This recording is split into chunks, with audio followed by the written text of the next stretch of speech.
I unmuted the wrong channel. Hello, everybody, and welcome once again to the studio. I pride myself in the unprofessionalism of this stream, so I'm actually pretty pumped that that just transpired the way it did. I think it's a pretty good way to set expectations and make sure we're all on the same page about what goes on during these things. So, with that being said, let's go to FL Studio. And I don't even know if they're not all downloaded. Probably should have waited till they downloaded. Again, just kind of continuing the theme here. Let me get into my slouched position, and then the songs should be... There we go. I think they're done now. Okay, here we go. Let's see what you guys have been up to this past week. Very found footage. What? I don't understand what that means. Is it the lighting? Is it the aperture size? Or the f-stop, perhaps? Maybe the ISO setting is incorrect. The white balance could be off. Oh, I see. Okay, it was more about the composition. The composition of the photo. Anyway, whatever. I'm just saying pointless shit. Let's listen. This one is called Bro 2 by Xyloid. That's an excellent title. Let me open up Ozone and make sure that... And also, I didn't know I could look more white, so that's interesting. Okay, let's have a listen.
I mean, I think it's pretty good. I don't know that I have a whole lot of thoughts. I besides that it was nice. I saw a comment, it's low key calm. And I was thinking it's low key. It's low key. The only thing I would maybe say is that at some point maybe like one more element that's a bit more sparkly to contrast against kind of the more bass kind of centric sounds. Everything's kind of soft and rounded off and kind of like low frequency. And at some point during like, like maybe this second drop or something, maybe there's like a new sparkly element that comes in or something like that. But what's there sounds pretty good. Like I liked it a lot and I didn't hear any glaring issues. So I think you're off to a good start. It could also maybe have a third drop, or maybe the second drop could go a little longer. I found it was a little short, and like once you get into the liquid parts, you could rock that for a while. I don't think anybody's going to complain about that going a little longer, right? And maybe that's where you bring in another element to extend the life of that second drop to maybe twice the length. Because if we just kind of roughed it out and saw, let's say we doubled the drop, now we're up to, and we're still only at around 3 minutes, even with the outro. We're under 3 minutes before the outro kind of tail or like where it trails off. So I wouldn't be afraid to maybe extend the song a little bit, the length, and experiment with just a little more. You can really play with some cool ear candy stuff. It doesn't have to be like a melodic element. It could be like an interesting kind of atmospheric thing that happens occasionally or something. And to me, it sounds like you already kind of understand that based on what we just listened to. So maybe just a little bit more. Maybe that's my only real feedback, is just the word more. Cool. Good job. Let's check out The Fox on Stilts. And then the song is called 1, 2, 3, 4, 5, 6, 7, 8, 0, 5. You know what this reminds me of? Let me install Spotify first, and then I'll show you.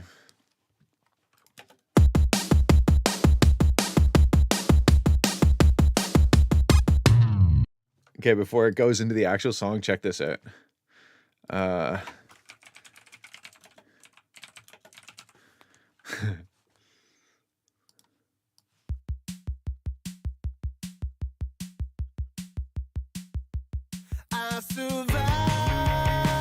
Anyway, that's what came to mind. Let's listen.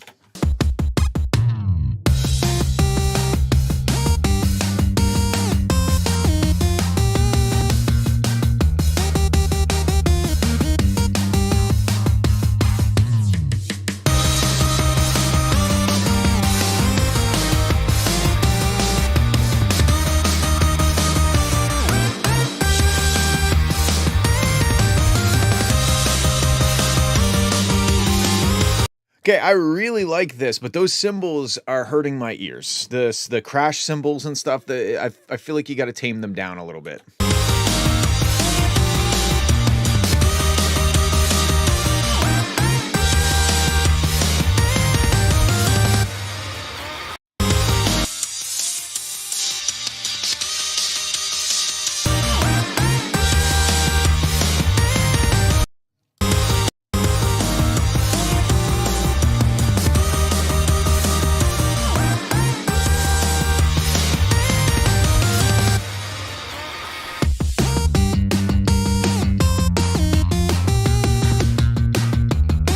Now, another thing that kind of is coming to mind is this section, the kind of wide open, almost like the chorus section, is dope. But the verses, they feel a little arbitrary. Like I can't quite follow the melody or the bass line. I'm just kind of like being pulled along by it. I can't kind of predict what's going to happen next, and it's hard for me to kind of sing along in my head because I'm constantly being surprised by the changes, where the notes change and whatnot.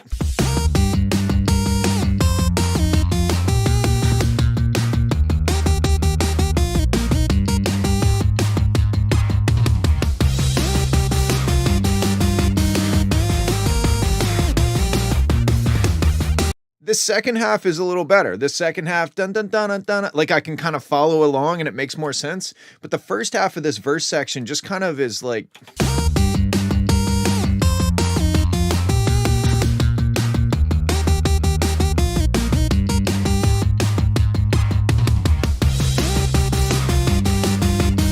So I don't know if maybe just kind of trying to come up with a slightly more strategic melody or something a little simpler, maybe a bit more simple, because I think that's what I like about the second half. It's dun dun dun dun dun dun dun dun dun dun dun or something like that.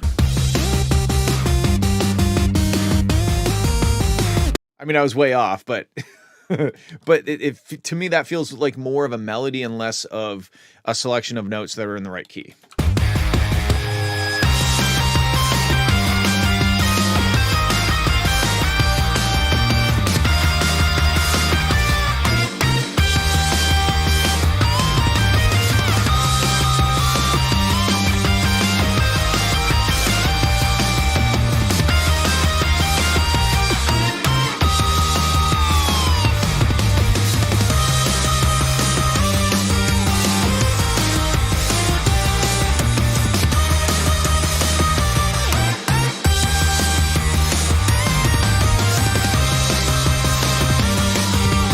Yeah, I really like these chorus sections, but the cymbals are contributing so much energy to that high mid harsh range that it's kind of ruining it for me because it hurts to listen to it loud.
Yeah, I'm hearing the compression on those cymbals. Just the cymbals are like trying to find every little space to occupy. If there's a little, it's like the traffic analogy. When there's a room for a car will go in it. It's the same sort of thing. When there's that much compression happening, either on the drum bus or maybe even it could be happening on the master. At some place, those cymbals are really drawing out a very clear picture of what the compressor is doing. They're just occupying any little bit of available space in the mix. They're like, oh, here's 125 milliseconds of a lull between these drum hits. I'm going to put my entire loudness into that section, and then when the next drum hit happens, I'm gonna pull back, right? So yeah, I would say the live stream. Oh, that's funny. Yeah, I don't write a lot of music these days. I make electronics for automotive use now. But I still do this every week so that I maintain some level of being in the studio. Anyway, that's my biggest concern with this. I felt like at some points the melodies, not just in that first part of the verse, but even there were just some points where the melody just kind of felt like you're just like playing notes, and they don't really tie in necessarily with the theme or the motif of the rest of the song. But the technically speaking, I think the biggest issue is just the level of compression, specifically on the drums, causing those crash cymbals to like poke really hard. Besides that, I love it. I like the track. I like most of what's happening melodically. I just find that sometimes the melodies seem to drift off into a bit of arbitrary land. Okay. Let's check out Freeze, Need New Vocals. Life. Life. Life. Life.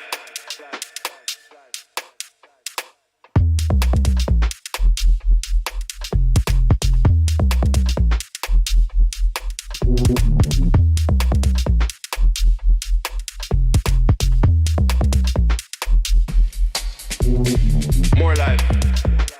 Blessings. Yeah, man. Respect our manners. More fire. That sounds... More. That sound reminds me of... it's like a car company. They have kind of like a signature sound that happens. I can't remember who it is. Maybe it's like Lexus or something. I'm not sure, but... More fire. I really like this, but It's out. Is it outy? Yeah. More. You know what I mean? It's like that reversed kind of synth sound. Anyway, it's sick. I like this. I think that the drums are a bit anemic, and you can kind of see, you can just see visually how kind of minuscule they are. And I know that some of that is on purpose, and not every drum needs to be girthy, but you've got such a thick bass, and then you've got such a tiny drum, and they feel kind of disjointed. They feel like they're too far apart because you've got this like extremely girthinated sub range, and then you've got little ticky tock drums that are happening. So I feel like you need to try to bring those two elements a little bit closer. The sub could maybe come down a little bit, but I think that trying to find a way of getting a proper texture, because I think this is more of a texture thing, which I'm saying this, I don't really know if I'm capable of explaining it in English, and English is my main language. So anyway, I think your main drums, like your kick and maybe your snare or something, maybe if they just had a little bit more girth, you know? And then the next thing is your top drums. They continue unchanged from the intro section into the drop section. The top drums don't really change. And that, to me, that could be a good way of making this like drop section really hit harder, is switching it up. Either taking those top drums out, or maybe taking the reverb out, or maybe changing them to a different set of top drums. Still pushing chord. That's funny. Yeah, something like that, because you really want this moment right here. You really want that to like hit and feel like feel like we have accomplished something, feel like we have arrived at an important part of the song. But if the top drums just continue status quo, they're just still going the same as they were in the intro, then it doesn't really feel like we went anywhere. It feels like we're just added sub range, right? So I almost think that you could maybe do like a Rayhem fake out. Maybe hit with a kick drum, but then no drums, boom, boom, boom, boom, boom, boom, wow, wow, wow, wow, wow, wow, tekatoon, and then come in with the drums after that. But there's a lot of potential in this. I think it's really cool. I think I really like that, and I feel like the top drums are almost getting in the way of that synth sounding like coming through the speakers better.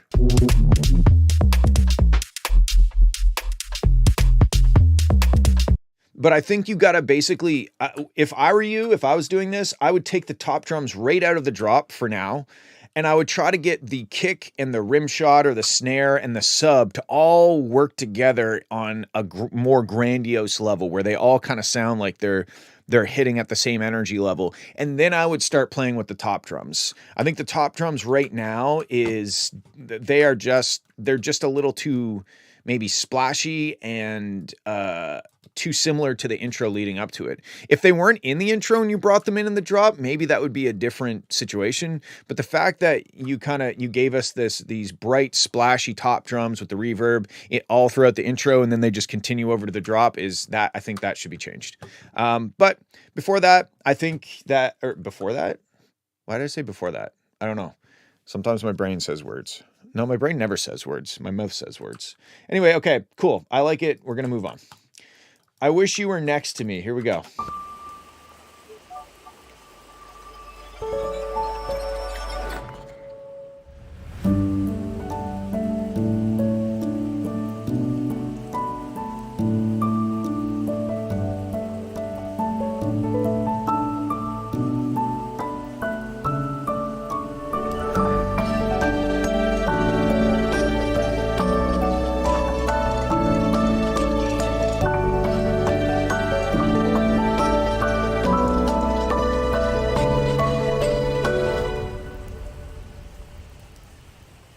I mean, this is a really nice start to something.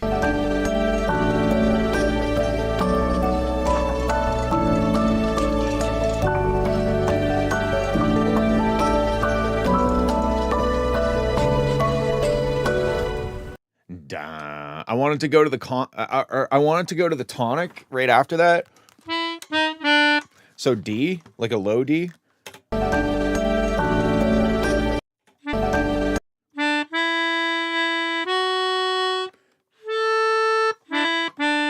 Yeah, I don't think this is done. I think that you need to keep going. It's a beautiful start to a song, and I know that you put in the comment short song, but to me, I don't think it's done. I feel like this is just the start, and I know that that might seem like a daunting task, but this is a really nice piece of music that just doesn't feel like it's finished.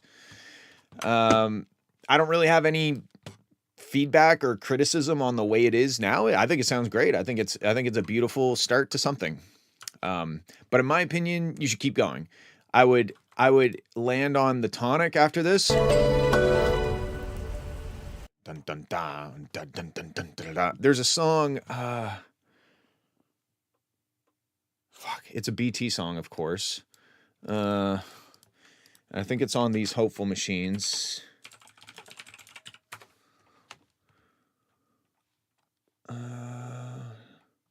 Maybe it's this one.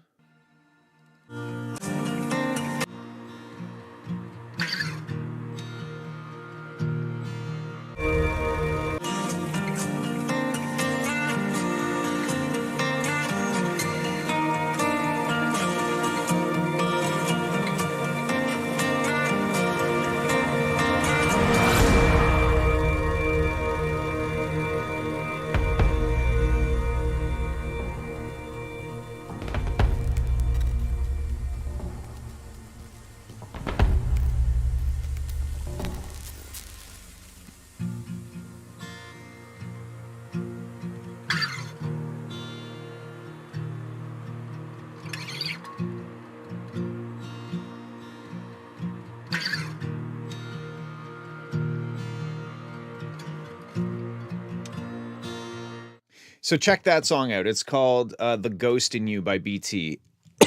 Excuse me, I choked on my own spit. I don't need anything to choke, apparently. Yeah, I would listen to that, and I would draw some inspiration from it, because I think it's a similar vibe and similar instrumentation. And yeah, it does kind of sound like an accordion, doesn't it?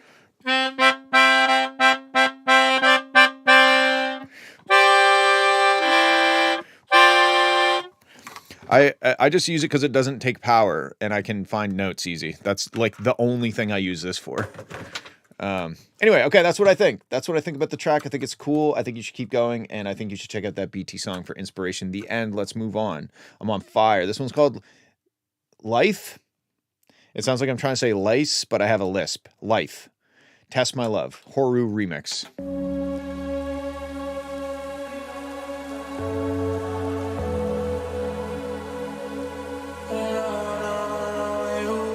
Shawty, don't test my love when I know this you ain't got me, no. Fuckin' with me all day and day when the nights gon' call, don't feel this. Come on, hey, wanna see me, come and say this. Wait, I don't know my way, no, for me. Dude, I had shepherd's pie tonight for supper. No, for me, baby. Say, I ain't wanna waste your time, baby, not me. I ain't really wanna fuck around, baby, not me. With a lifestyle like this, it ain't hard to live.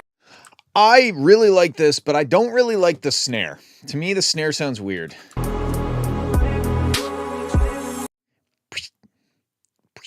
It sounds like somebody's like scraping it sounds like somebody's scraping a butter knife on a ceramic tile.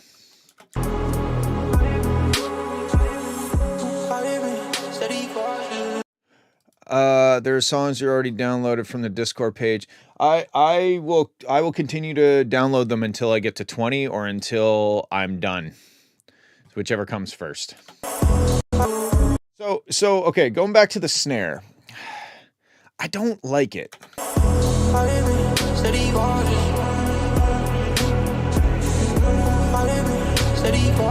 maybe it's okay as like a layer or something, you know, because it's interesting. I'll give you that, but I just don't feel like it's doing a snare's job.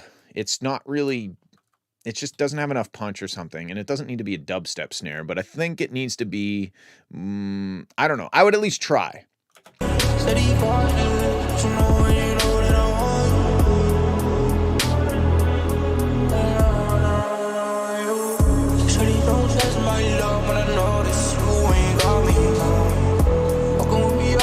No, we're gonna go for the baby making snares.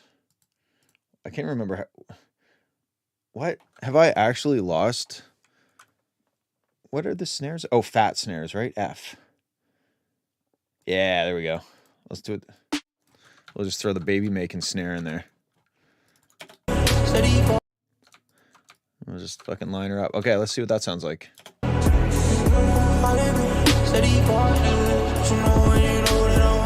Yeah, I think immediately the beat now feels a bit more like a beat because the kick and the snare have a bit more balance between the two of them. This is how I'm going to line it up instead of trying to figure out what the tempo is. Let's see what that is.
Yeah, I think the track sounds great, except the snare. I think if you just layered in like a more punchy, like kind of, you know, trap snare, hip hop snare, something, it could still be a weird snare, but I just think that one is a bit too scrapey and not enough punch. It's too much scrape, not enough punch. And I think that's basically it. The rest sounds good to me.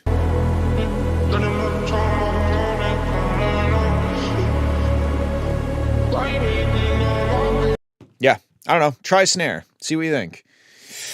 Okay, Nate Floof, Learn to Forget, Joji bedroom pop type demo. I'm trying to find my way without you,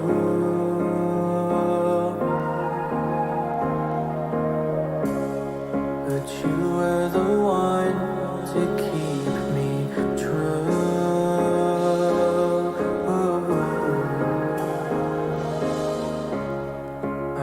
Okay, I like the vocal melody. I think that you could probably push your vocals up in the mix more. The big thing though is I feel like the chords aren't the best that they could be. They are I hear a different last chord in the progression, I think, because to me it's like it kind of just feels like we're starting at a place, we're traveling a little bit away from the place, and then we're looping back to the place. It doesn't really feel like we go anywhere, and I think it's because I'm trying to find my way without you.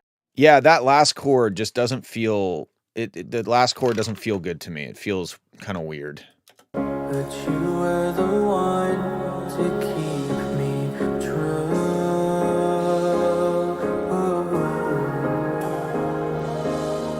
So is it C sharp, F sharp, D sharp? I think. Or wait. But you were the one to keep Sorry, C sharp, F, D sharp. Yeah. I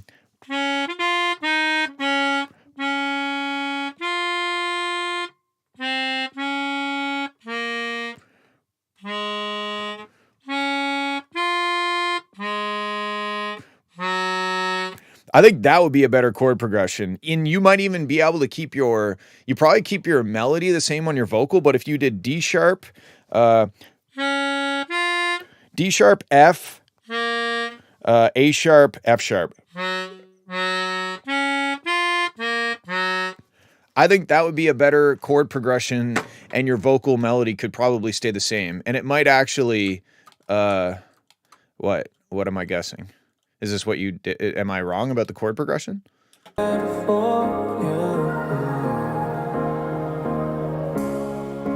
only I had tried to stay alive.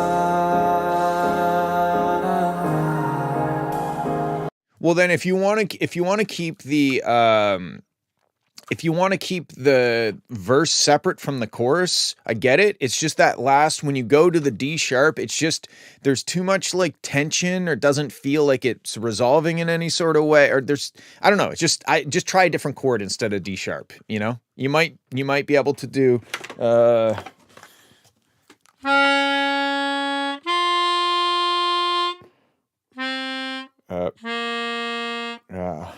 I don't know. Try some things. I'm just saying that chord progression doesn't feel incredibly inspired in the first part of the song. Okay, let's hear this amazing chord progression. Oh, I need to know. You said you'd be there. You said you would care. You said that we would see each other again. Then you left me in the dark. You made me fall apart. I wish that you could see how. Overall, your vocals are quite buried, which is pretty typical for somebody mixing their own vocals. I believe, a theory that I have is that when you mix your own vocals, you're kind of singing along in your head while you're mixing it, and that leads you to think that the vocals are louder than they are, because you're adding to it in your head. So I think typically you almost want to go maybe a little too loud, make it sound like the vocals are a little too loud. And then that's probably the right level for a normal, like somebody who isn't you listening to it.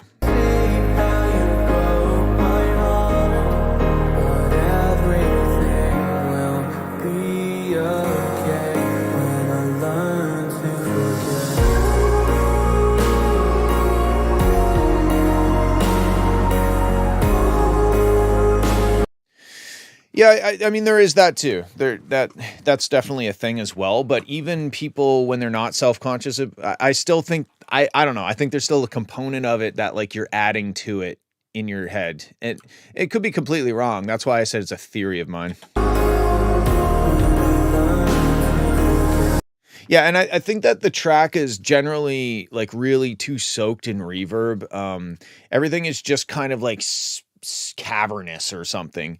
The vocals definitely need to come up in the mix.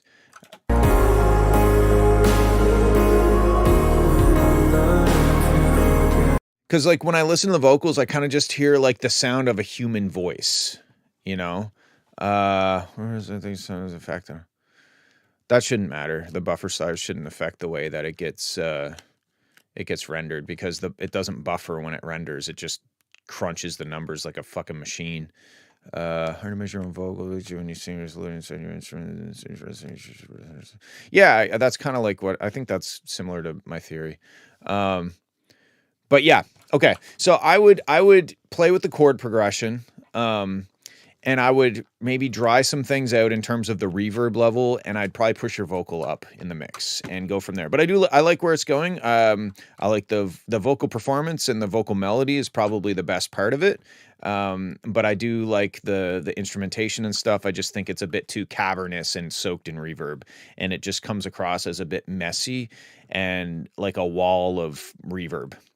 Cool. All right. No more super saw pluck chords. Who is this? Is this Cheese or something? Who put this in? No more super saw. Yeah, it was. Okay.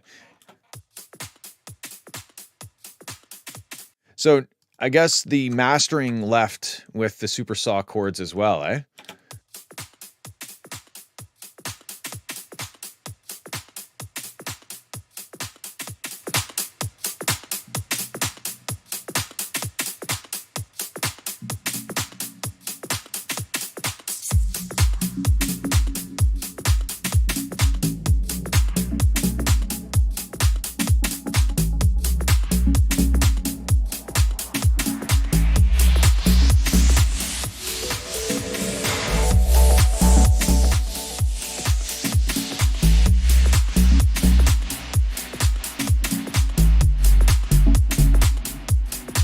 So your sub bass is very, very loud.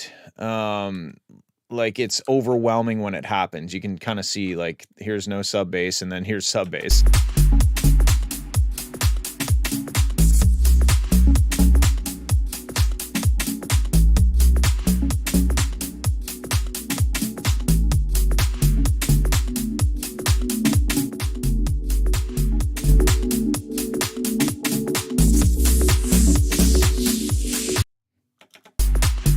Whoopsies, I hit the space bar.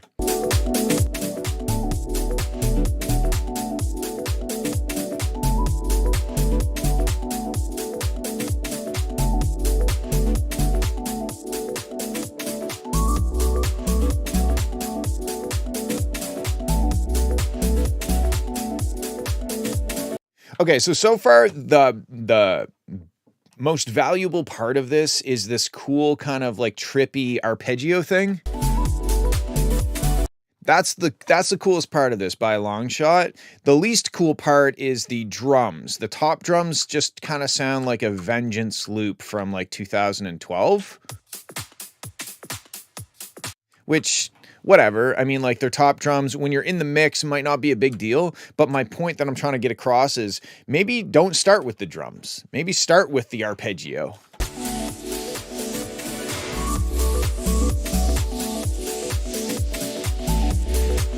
Which would also be a good exercise for you because I think like every single song you've ever sent in started with a DJ intro of top drums.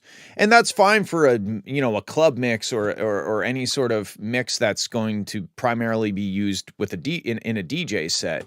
But to me, the vibe of this section back here with that cool kind of trippy arpeggio and the bass line, that is the value in this track. And the value you should really get kind of up front in the track, you know, like if this was going to be a song that's going to primarily be listened to on a Spotify page or whatever, your listeners are typically not going to want to listen to 30 seconds of kind of somewhat generic top drum sounds.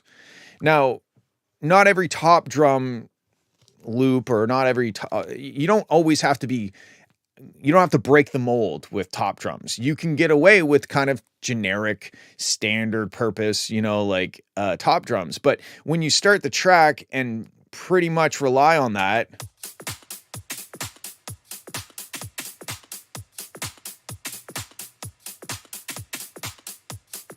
I'd be out. I would skip the song probably before that, to be honest. And that's just me. You know, that's not everybody, but I think a large percentage of people would listen to that and they would do one of two things. They would skip the song or they would skip into the song. So they would just basically click over here somewhere to see if they like the song or not, right? So if people are going to do that anyway, you might as well do that in the song and give them something interesting to listen to right off the hop. Give us something good right off the hop. It doesn't mean you can't have a DJ intro. You could have maybe these top drums with that trippy arpeggio, or maybe just the kick drum going and the arpeggio and like a cool atmosphere or something. That's a way more compelling intro and a more compelling hook. I think I do that to myself anyway. Exactly. So then you have to ask your question. You have to ask the question, why am I putting in 30 seconds of top drums? Are there a bunch of DJs that are going to play this that need this version? And is this the version that I want to be the real version? Because you can always cut a club mix. You can always make a song and then make a club mix of the song that just has more DJ friendly stuff at the start and finish, right? 120 beat per minute or bust. That's all. Wow. Can I do both?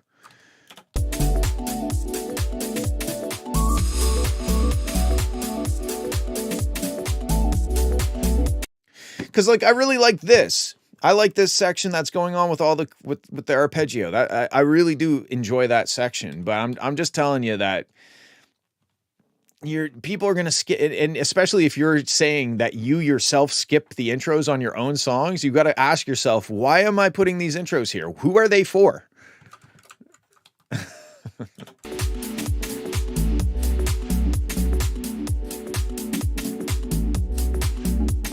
On a technical level, the sub bass is too loud. I do really like this. I like it, but I think that you need to rethink the intro and maybe rethink how you do intros just kind of in general. Because again, if you're going to skip it, if I'm going to skip it, if everybody's going to skip it, why do we have it? Okay, that's what I think. I think it's a cool vibe and you should keep working on it, but I would get rid of the DJ intro. Oh, that's interesting. Huh. Okay, let's check out Release the Kraken. Oh God, it's a Sawyer edit. Here we go.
Is that like the cartoon sound?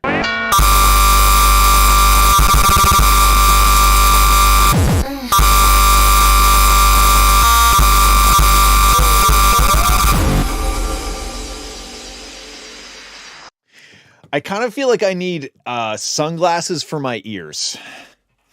All the girlies with the pretty little panties, turn around, let me start both them ass cheeks. Fill your cups up if you're getting nasty.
Wow. As always, I have absolutely zero feedback besides thank you, Sawyer, for sending that. That was enjoyable. My armpits are a little more sweaty and my ears are a little more deaf. So thank you for that. Cool. Let's move on. What you like, the funny thing is that Sawyer, the stuff that Sawyer makes, it's such a specific style, and I do really think he is very good at that specific style. So in some ways, he's the lucky one because we're out here competing in styles that have so many artists, but I'm not saying there's not a lot of artists that make that stuff, but I think there's a lot less artists that make that stuff, you know? You ever see people dancing to that stuff, Nick? Not in the wild, no. I probably have seen like a video or something. But I think if I was I think if I was at a festival or a club or something and they were playing that style of music, I would try to put 2 earplugs in each ear. I'd figure out a way of fitting 2 earplugs in each ear and then maybe earmuffs on top of that. So yeah. Anyway, and I'd probably enjoy it as long as I wasn't concerned about my ears imploding the entire time. I would probably actually enjoy it. Okay, here we go. Let's check out See the Moment, version 1 unfinished.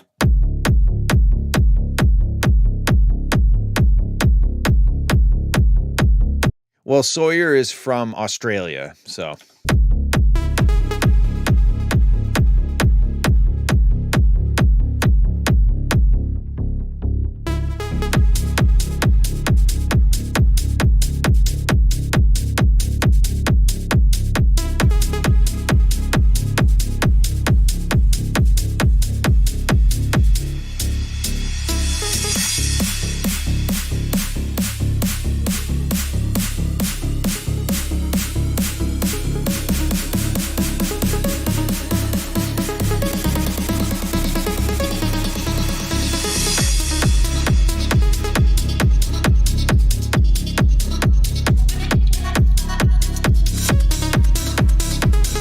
I was just about to mention the riser. I'm like, can we have a Geneva Convention ban on the pop bottle riser? Like where you're blowing over top of a pop bottle, and I don't know. Whenever I hear that, it just kicks me out a bit. So I don't know. I would probably just not use that.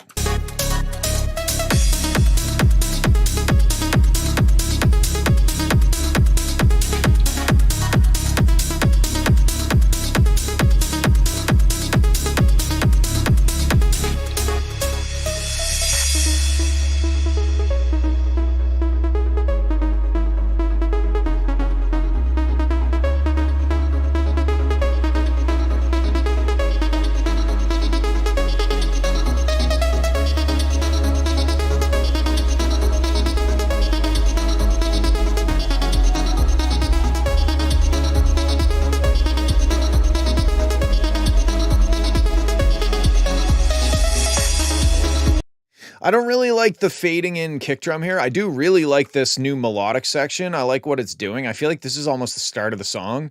But the fading in kick drum for the first maybe 8 kick events that happen, I'm just sitting here questioning whether there's a kick drum there or if something weird is going on with the bass.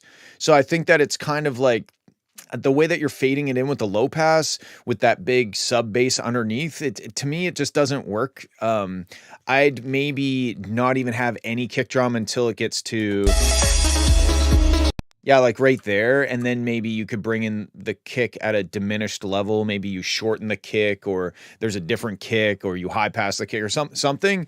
But when you fade it in underneath that sub bass for probably 10 to 15 seconds, I was just kind of like, I think that's the kick drum fading in that's causing the sub to phase and do weird stuff. But I'm not sure. And that's not really I don't think that's a good thing to be thinking about when you listen to the song.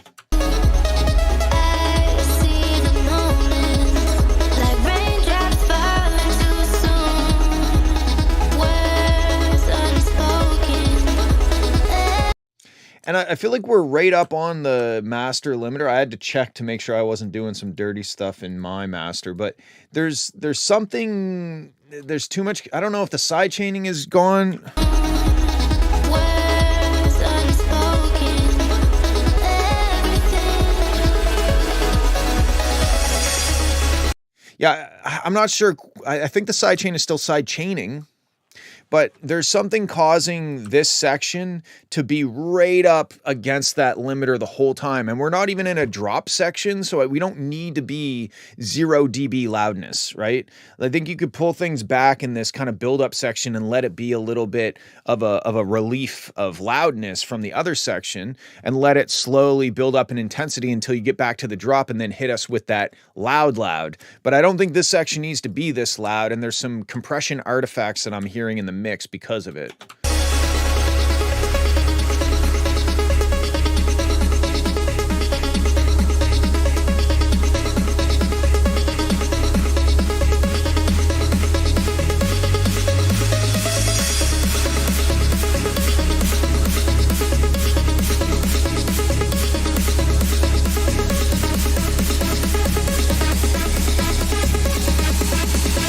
See the moment.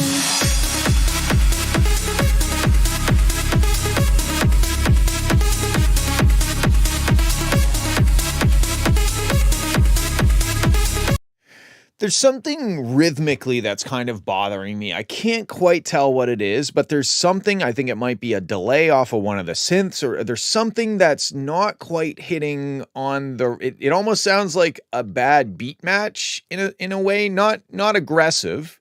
You would, you might not even notice it on a big system where the bass is just like destroying you, but there's something in the background that sounds like it's hitting on the last 16th note before the each quarter note, if that makes sense. Each quarter note, 1/16th note before it, there sounds like there's something that's hitting, and it might be like maybe it's a delay. It's like oh, is it right there? Oh, I think it's the vocal thing. That like the cut up vocal thing. Like raindrops. I wouldn't have that with her singing, because to me it sounds like it's cut up her vocal, and it just kind of complicates like the vocal a bit. But to me, there's some, I don't know, timing wise, it might be a little late or early or something.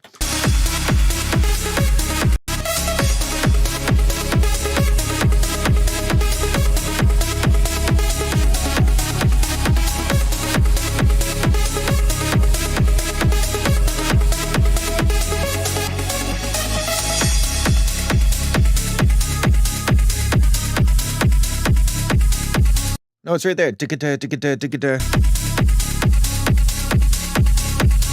It feels late to me or something. I don't know. There's timing wise.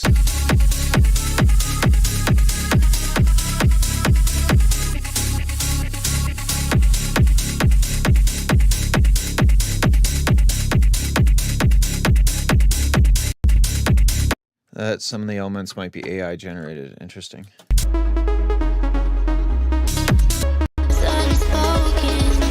The vocal maybe, because the vocal doesn't sound really, it definitely sounds like it's breaking up in the top frequency range. Anyway, that's what I think. I think it's heavy. I'm kind of on the fence with the kick drum transient. It's like, I don't know. I think it's the style of music. I think it's okay, but it's so kind of knocky, the vocal choppy thing. Yeah, there's just a few, there's a few things that kind of get lost in the complexity.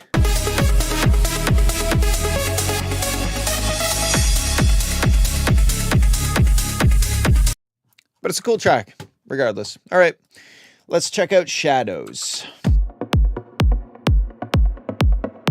Damn, that kick drum is going to give me a paper cut in my eardrum.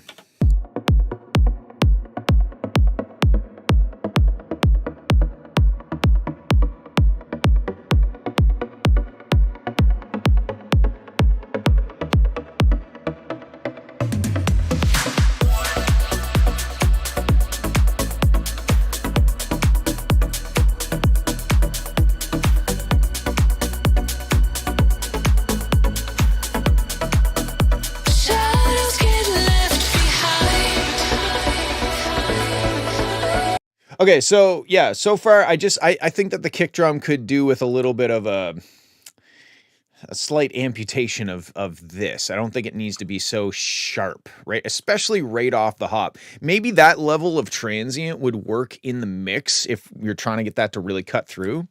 But as soon as right off the top, and first of all, your first kick drum doesn't have it. So whatever's going on with that. Yeah, I think it's a bit sharp off the top. And then when the vocals come in, they are a bit loud. Oh, right here. Shadows get left behind.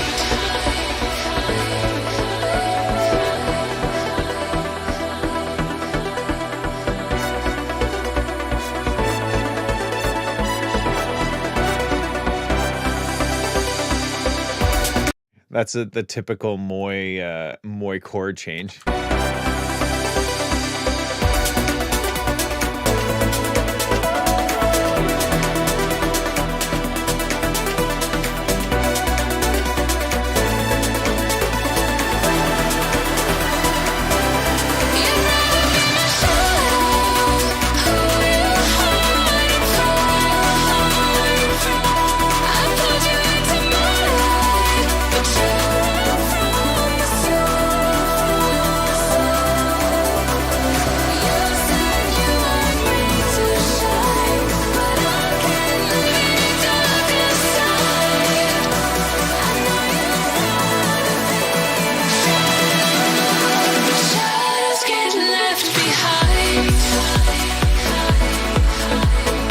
Okay, so I don't know if you noticed when I was going back and forth pulling this say call it 2 to 7K range, I was pulling like 6 decibels out of it, and to me it felt like slipping into a warm bath. Now, I don't know if you need to turn that frequency range down or if you just need to turn her vocals down by a few decibels, because her vocals are contributing a lot of energy into that frequency range. So you might not need to EQ the vocals. They might just be too loud. Yeah, okay, let's keep going. Shadows get left behind.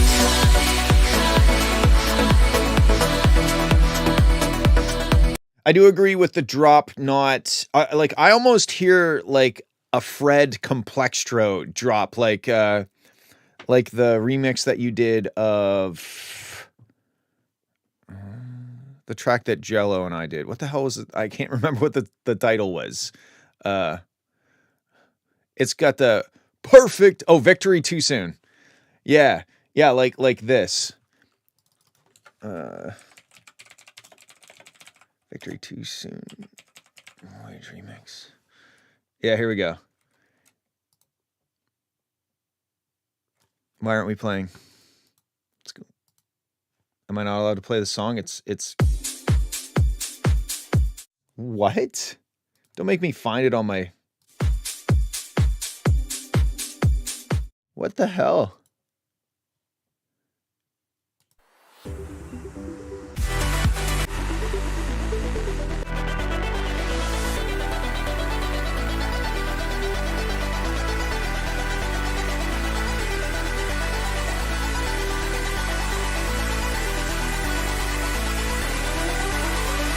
Victory Too Soon.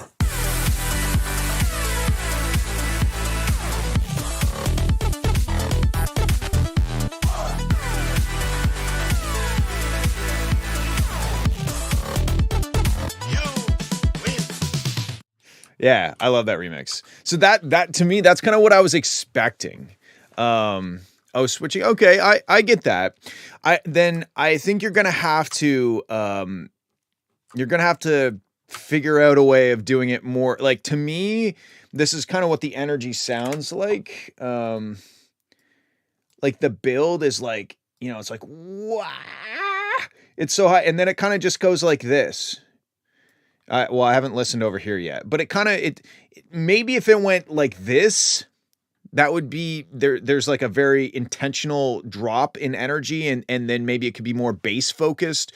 Maybe the bass could be stripped out of here, and thin it out as it's getting close. And then maybe this drop could be more intentional. But the way it works right now with all the reverb and all of the effects that are kind of carrying over from the buildup over top of the drop, it kind of just smears it into some like weird decline in energy as the drop hits. So I think that that's maybe like you could get it away from electro and do something a little bit more bass driven or tight or minimal or tech house or whatever.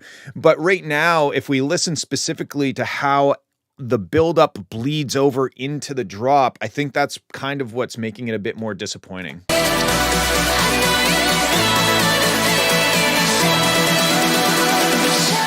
get left behind.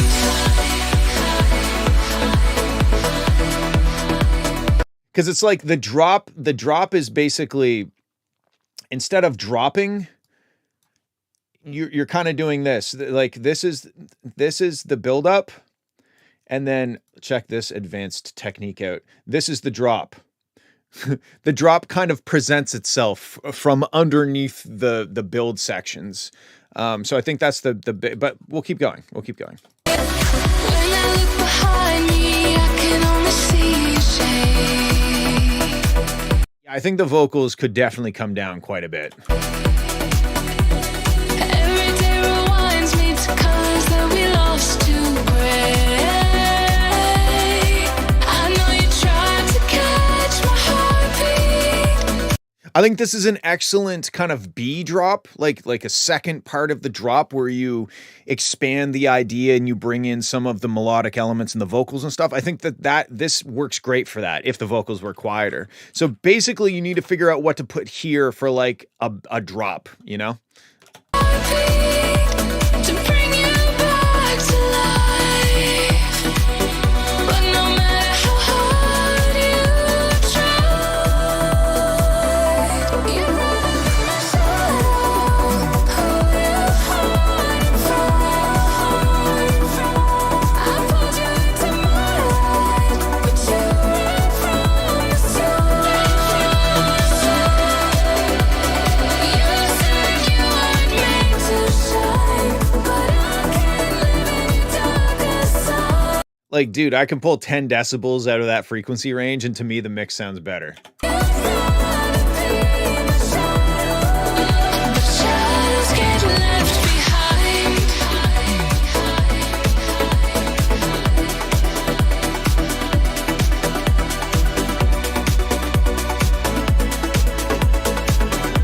Yeah, I mean, all the other parts of this are sick. Needs a better drop. The vocals need to not make my ears hurt. And I think that's basically your next steps, in my opinion, is figure out a cool drop. And I would probably have, I mean, this is very my style, so whatever. But if it was me, I would have the build up, build, and then a hard cut on all of the reverb, all of the delay. If the vocals have to bleed over, maybe they bleed over in an interesting way. They get cut up or they're extremely side chained or something. Make it like, yo, motherfucker, this is the drop, you know, instead of kind of like, hey guys, just want to let you know I'm starting to bring the drop up in the mix now, you know, like that's kind of the two extremes. But that's what I would do. Okay.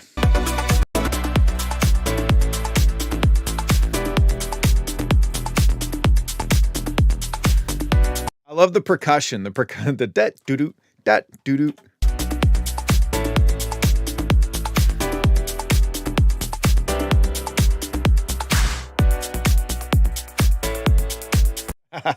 That was like a little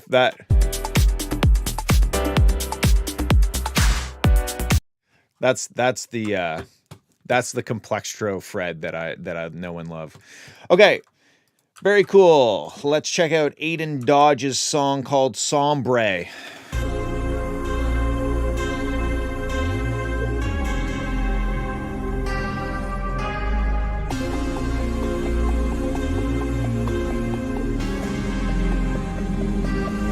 She makes your life feel like December.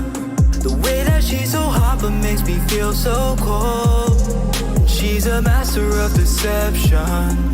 The way she shows me signs but we never get close. This girl left me on the fence. Cause I wanna hold on but I know that I should probably let go. arrogance. She keeps leading me on, and I wanna believe that she loves me so. Cause I can only imagine a somber life without her, and I wanna. Okay, I think at this point the instrumental is starting to it didn't evolve enough, you know. I would I would I feel like December. The way that she's so hot but makes me feel so cold. She's a master of. I'm not quite sure what I would do, but there's to me the vocals switched up, the vocal melody switched up, but the track kind of remained the same. And there may be some slight differences, but for all intents and purposes, when listening to this, I feel like the instrumental kind of is just kind of chugging along as you're evolving with the vocals. And I wanna let her go, but I can't stop thinking about her. How many more late nights in bed daydreaming for hours? Cause they're screaming in my head and it's only getting louder. I wanna. I'd also maybe play around with I'd play around with maybe, you know how like in hip hop songs the beat's going and then they might just drop the entire instrumental out for like a bar to deliver a line. That could be a cool moment to do at some point in this song. Getting louder. I wanna break free from the sick manipulation, but she's got a hold on me and I can't resist temptation. I can't fall asleep and I won't under sedation. I'm losing control and I'm ever slowly fading.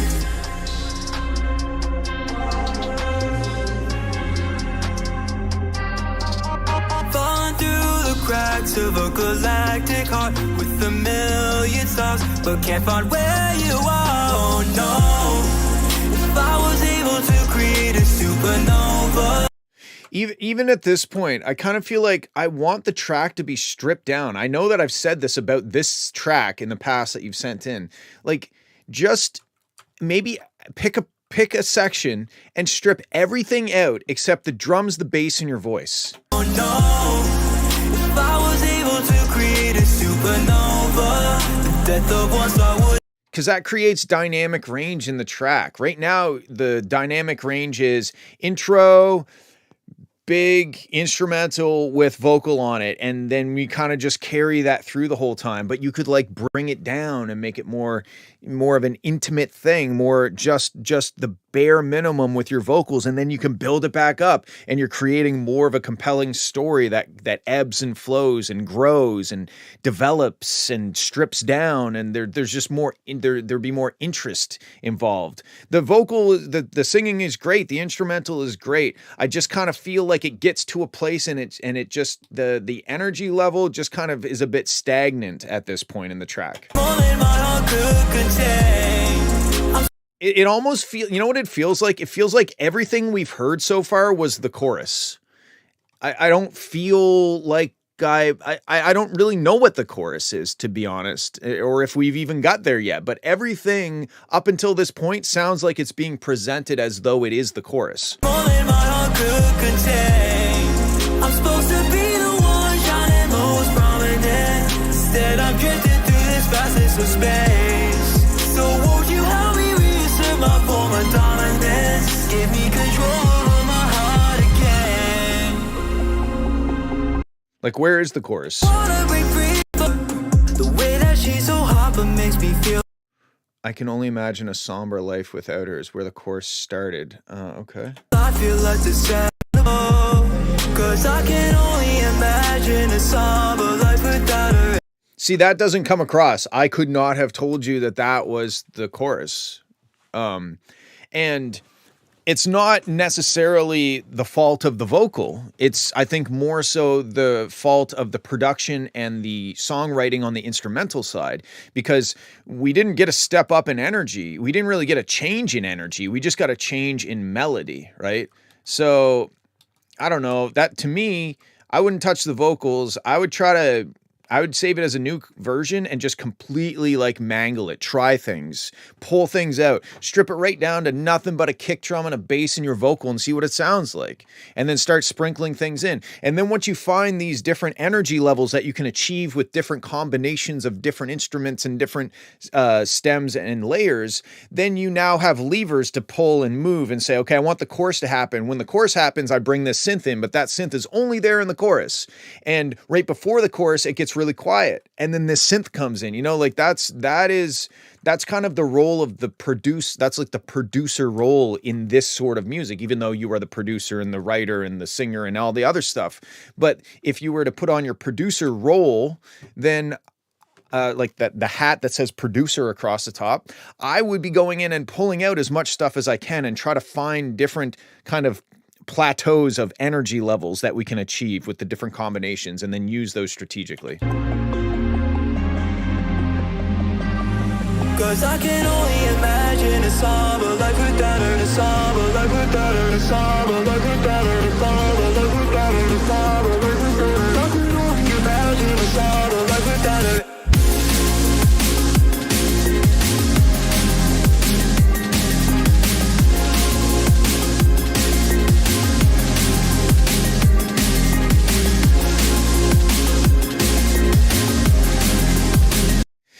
And see, I don't hate the drum and bass section, but I do think that if you do what I suggest back here and try to find different ways of getting different energy levels and making the different sections of the track hit at different kind of energy levels, then I don't know, I feel like maybe the drum and bass section just is unnecessary. I feel like you might have done that because you're like, I need this to change up, and maybe you did it because you're like, I want a drum and bass section and for creative reasons. I have no idea. But to me, it wouldn't need the drum and bass section if you had more variety in the production leading up to it.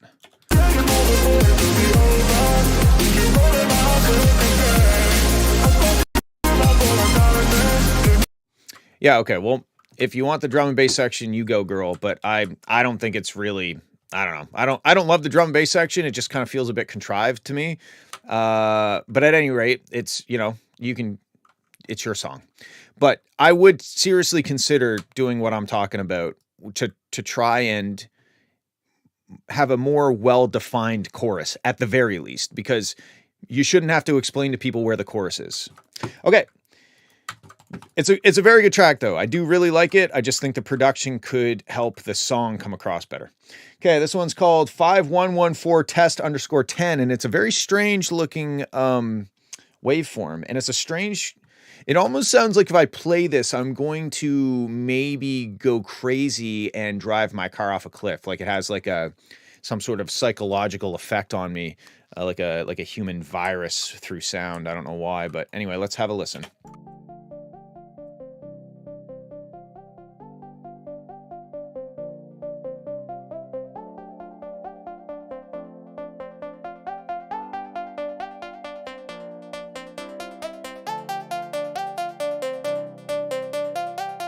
Okay, I like this so far. It sounds like playing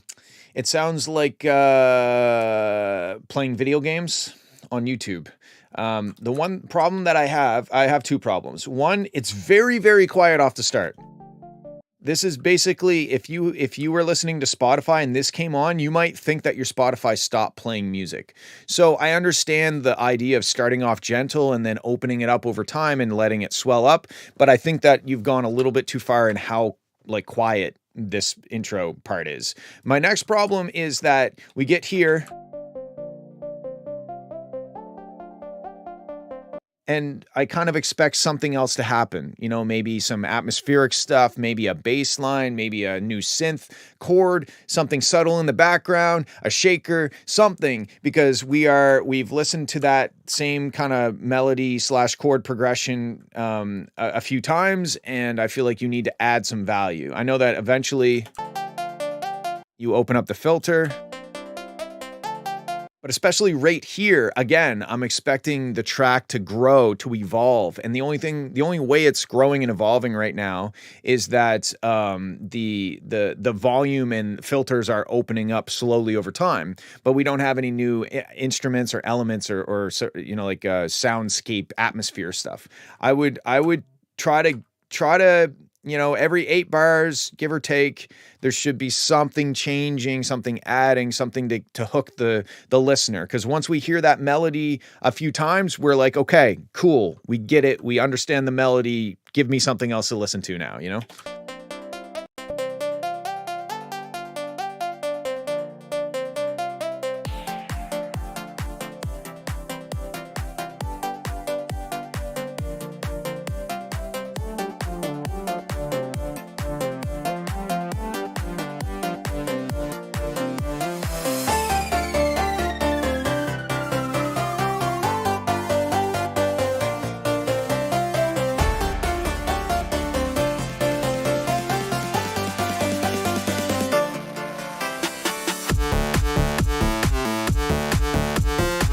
Okay. So I do like, it's kind of chip. It gives me like chiptune vibes, but when it drops, we don't have any bass. We don't have any sub bass. Let's, oops, I closed that by accident. There we go. Let's listen to the sub range for a second. We're kind of just hearing the kick drum down there, right? So you could do a drop similar to this if it had sufficient bass to drive it home, to really convince us that it's a powerful drop, and it doesn't really have any sub bass. The synth that's playing, half the time it's going D, which is, well, not the note D. It might be D. Is it D? Oh, it is D. Okay. So D, so it's going D do, but that high D is like 2 octaves above where it should be. Because when it goes down to do, it doesn't hit that bottom D. It hits like the second harmonic of that bottom D. You know, D's nuts. Got him. You could probably keep, you can takes the accordion. That's funny. You could probably keep that be-do in that frequency range if you just straight up had, like this. Oh, I got my keyboard working. I upgraded the firmware and reinstalled the driver. So now I can play my keyboard. Oh, I was going to say, I swear to God, if it doesn't fucking work. Let me just load up some sort of bass or something. Thought I had a... Yeah, that's the D we want. So if you had a thicker kick, let's see if we can figure out what the tempo is. I believe in myself. Did you miss a new trend? No, you missed an old trend. Okay. Let me guess, 128?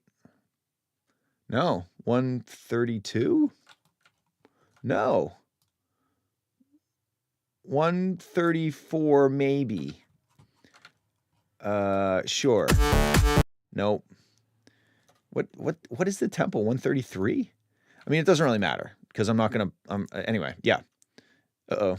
What did I just do? I deleted. Okay.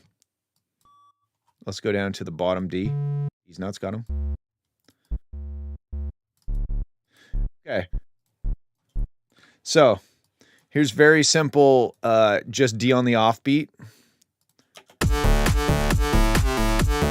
Okay. Now, if I actually, I'll send your whole song to a track and I'll EQ the very bottom out of it altogether. Okay. Now, let me bring in a thick kick. We'll do Black Octopus.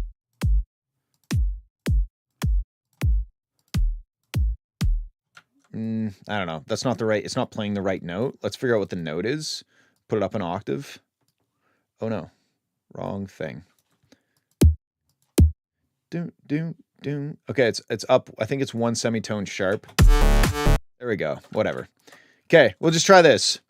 No mixing, no side chaining, nothing. Okay, now I can definitely tell I'm not in the right tempo.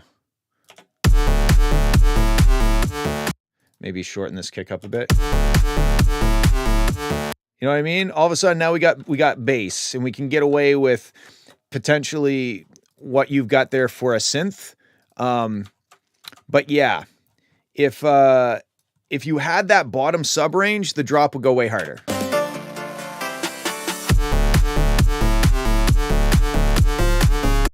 I'm like a bad DJ. I can't figure out what the tempo is. Is it a fractional tempo or something? There's no way.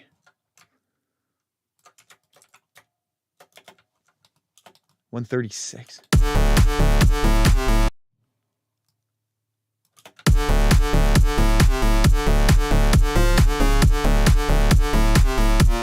Now, I don't think the kick sounds good, but...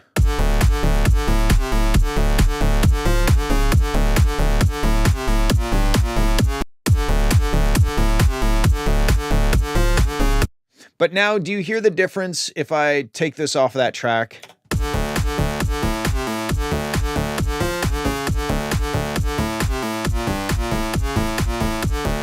So yes, you need more sub, you need, I wouldn't even say more sub range, you need a sub range.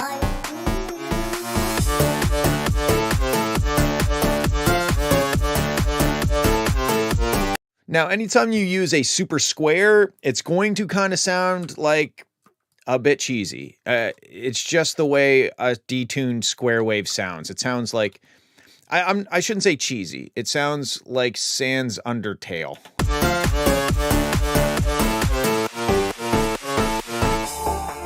So what I would maybe try doing is swap that synth that came in there with the detuned square wave, make it a detuned saw wave and see what it sounds like. See if it sounds better. Or maybe that's the sound you're going for. It's not a bad sound. It's just it comes with a certain lightheartedness, I would say. Anytime you have a detuned square wave, makes me think not serious. So if that's what you're going for, then great. But the biggest improvement that I would say you can make on this is when you get to the drop, have a kick drum that has nice thick sub bass and pair it with a nice thick sub bass synthesizer. Okay, that's it. Okay, let's check out Sparky's track. And let me make sure that I'm not doing anything in the master bus that I shouldn't be. All right, it's called Move Slow. Let's have a listen.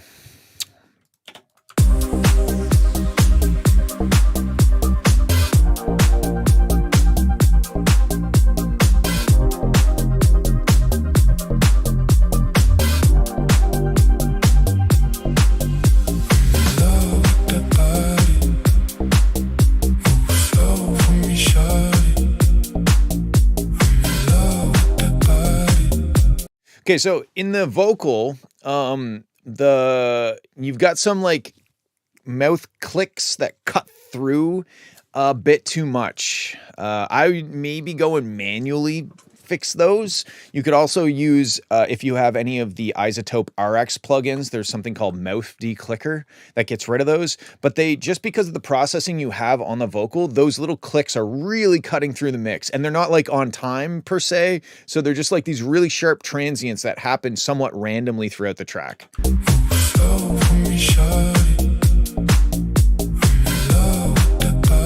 Right there.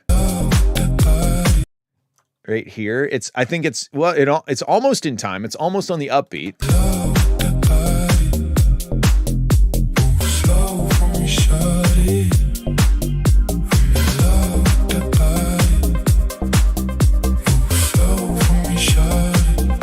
The vocals could also be de-essed a bit more. I feel like you have either pitch shifted, time stretched, or shifted the formant to the point where your S's went from being bright to down into the danger zone. And when you say right there, the sh,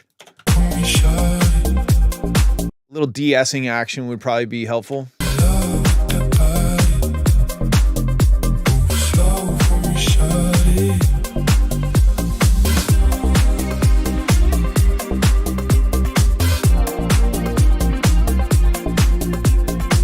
At some point, by this point in the song, I would almost expect there to be a breakdown with those vocals, dun, dun, da, da, da, da, da, as the track is building up, and then maybe come in with this like guitar thing.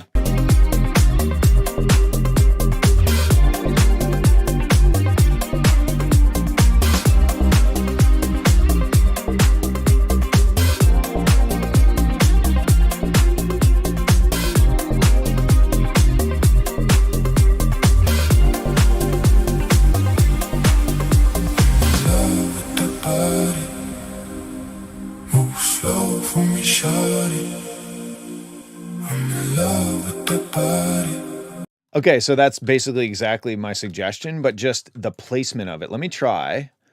Let's do this. What is this, like 120? No way, 128, the magic number?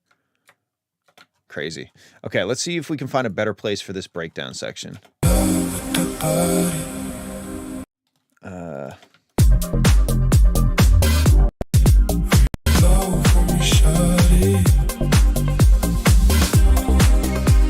Maybe there. Let's try this here instead.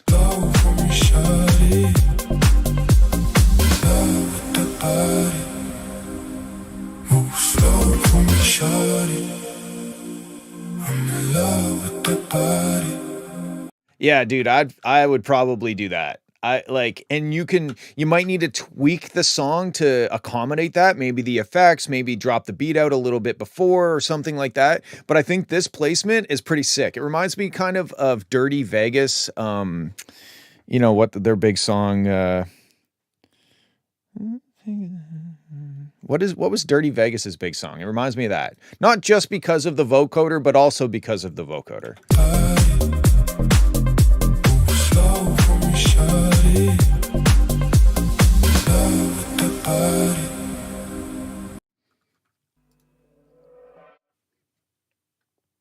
Why is my Spotify not working?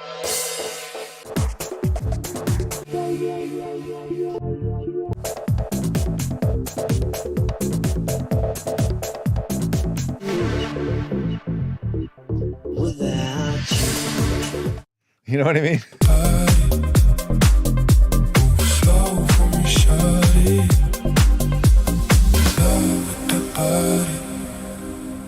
Move slow for me, shawty. I'm in love with that body. Move slow for me, shawty. I'm in love with that body. Move slow for me, shawty. I'm in love with that body. Move slow for me, shawty.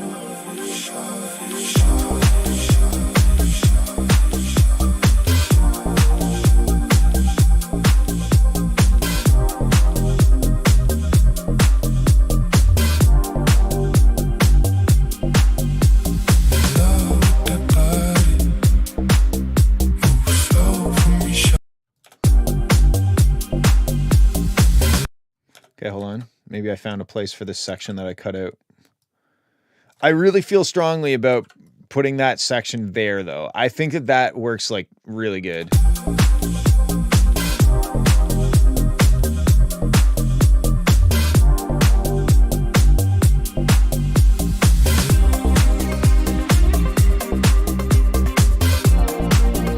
Or maybe...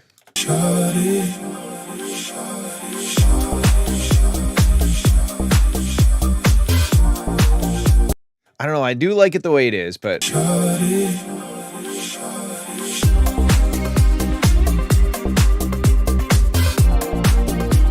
Maybe you could amalgamate these two sections. And really the only thing I'm talking about in this section is like the guitar part. Maybe you could cut that part out of before here and put the guitar in with this.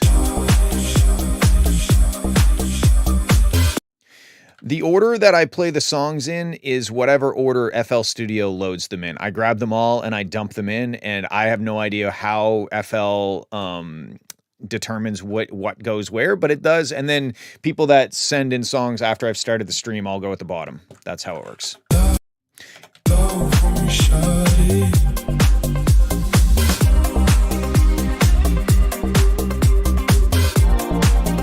Yeah, I think arrangement, and I think de-essing and de-clicking the vocals, and then you're well on your way. Okay, this one's called Gimme Your Love. No. Moon Boy contest entrance. Interesting. Okay, let's have a listen.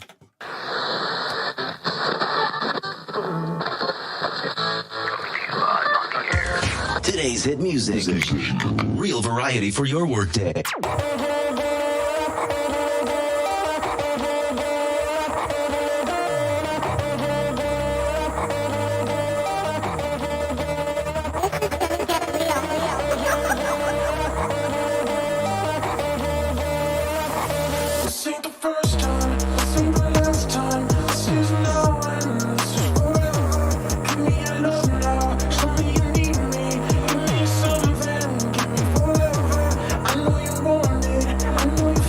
Okay, is this, I like this, but it's missing the bottom end, but I feel like it's intentional, as if like we're not in the drop section yet. But I think it's a little too close to sounding like it's trying to be a drop section, because I look over here and I see like bigger waveforms, right? But right now I'm kind of like, where's the sub bass?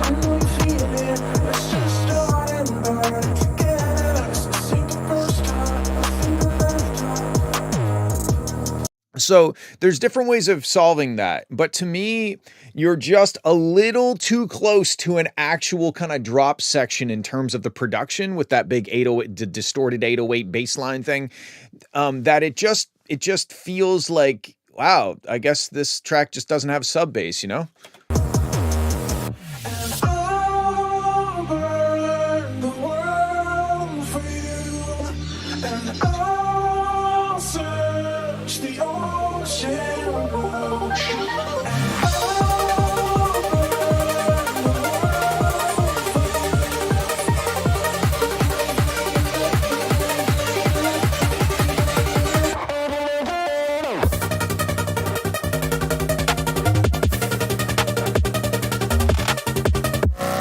Okay, so everything is cool. I'm assuming this is the drop now, but we still don't have sub bass.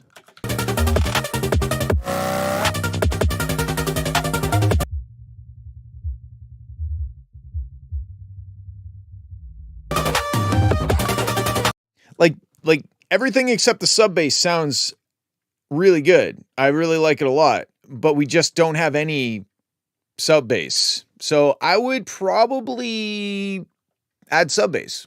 Let's keep going.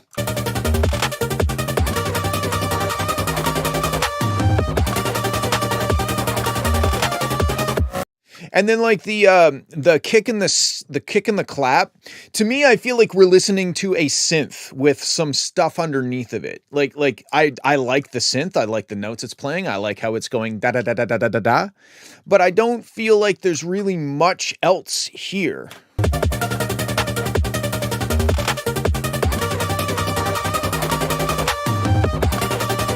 But really, all you need is a thick sub bass, a thicker kick, and maybe a layer on that clap. And all of a sudden, this drop would like come to life. Because that main synth is the main focus, and it sounds good. It sounds like a sick drop, but it just sounds like you forgot to turn on your main drums and your sub bass. So like, it's pretty perplexing that it sounds this good without any sort of sub bass or, you know, drums that cut through the mix. Because even if you just look at the waveform, it almost just looks like we're looking at a synth, like a stem from a remix, you know, pack or something of the synth track. Let's keep going.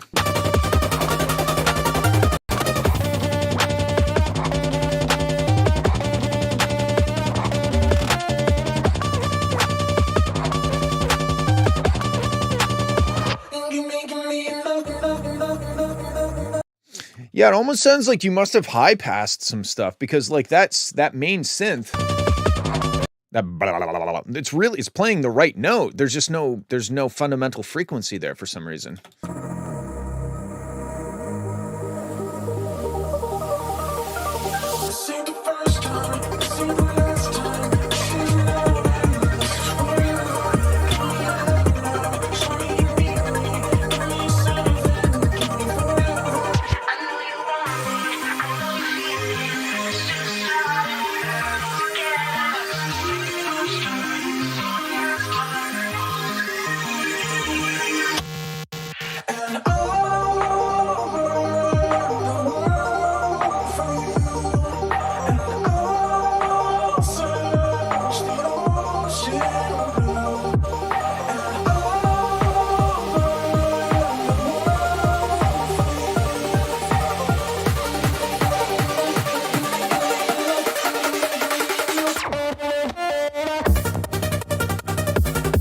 Slow down.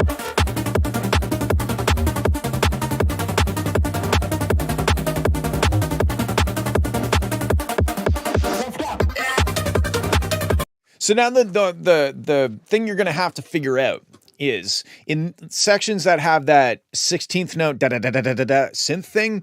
Are you going to have your sub bass go da da da da da, or is it going to be playing a sustained note? Either might work. You might have to try both and see what sounds better. But yeah, I would say the only thing you got to do to this right now is add sub bass and make the drums hit harder.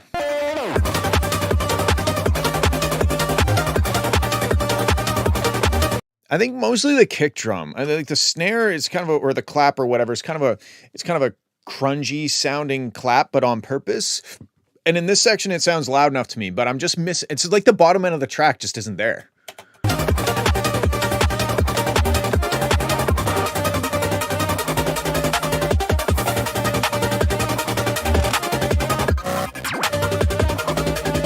But I really like it. I really like it besides the lack of bottom end. Okay, cool. Add bottom end, make millions of dollars. Let's check out Power 3.0. Wow, that sounds like such a manly brand of like razor or truck or something. Okay, and I also have to pee. I cannot hold this anymore. I'm going to listen to it while I pee.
Okay, so I think the instrumental sounds really good. The vocal, I can't quite understand any of the words. Maybe that's not a big deal for this style, but I'm like, I don't think I understood a single word. Maybe over here.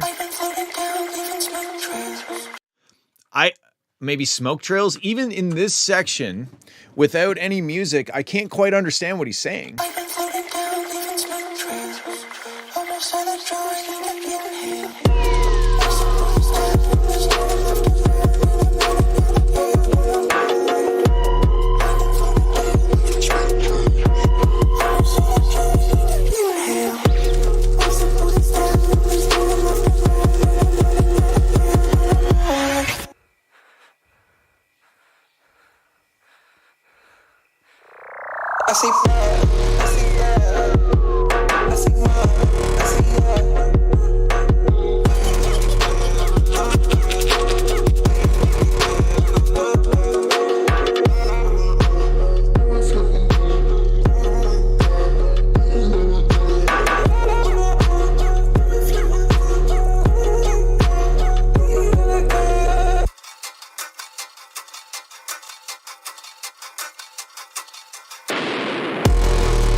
Okay,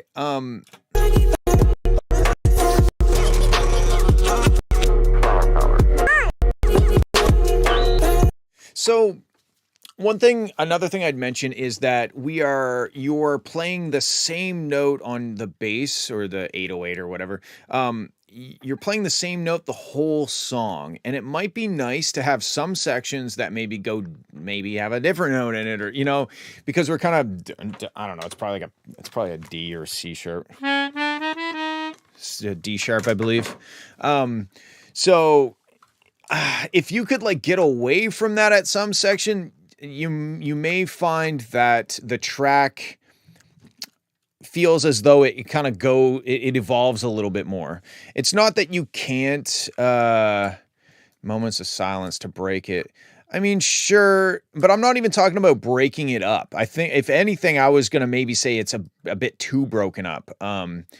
But not real. I mean, it's the style of music. I'm not saying it's too broken up, but I just mean melodically or musically to get off of that D sharp for a section, maybe like, even if it's just a short little section that's like dum bum bum bum bum bum bum, and then back to the D sharp, just to give us like another note in the song, because I'm pretty sure the bass just plays D sharp the whole time.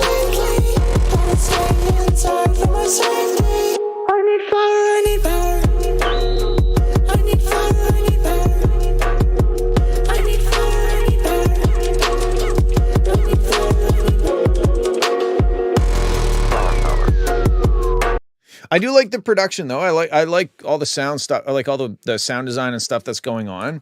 But I think if you were to, maybe one of these sections, like even in that section, if it played a C sharp on the sub or the 808, whatever, and then went back to the D sharp, it would just kind of give you something to compare the bass against, or, to add a little bit more je ne sais quoi. Besides that, yeah, I mean, I think it's a pretty sick, like, trap beat. I think that the vocals, I can't really understand them, but again, maybe that's not a big deal. I don't think it's necessarily a mix thing. I think it's like the effect that's on the vocal that's kind of making it hard for me to understand the words. But this isn't really like a love song where we need to like understand the words and whatnot. So maybe it's not a big deal.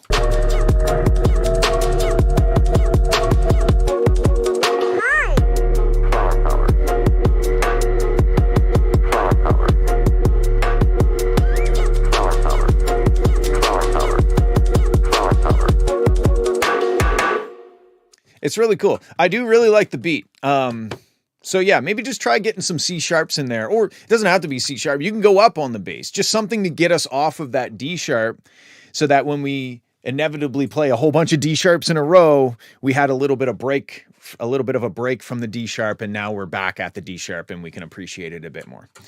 That's just what comes to mind. I think it's a pretty sick beat either way. Okay, let's check out Don't Let Me Go. Don't leave me hanging, I need you now. I'm suffocating, my thoughts are loud. I need your one touch, it's not my fault. Your highs were too high and your lows were too down. Oh my, don't let me go, don't let me go.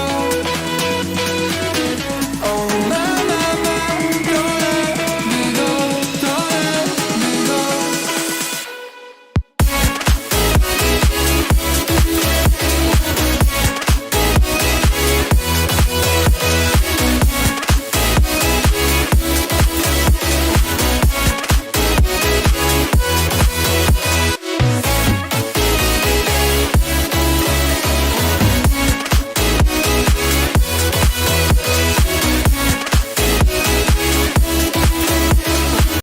Okay, you need to drop your sub bass down an octave, I think. You're playing a C sharp, which is kind of low, but it's not too low.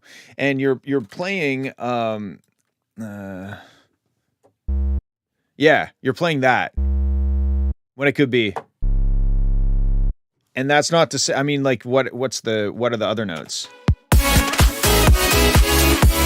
Dun dun.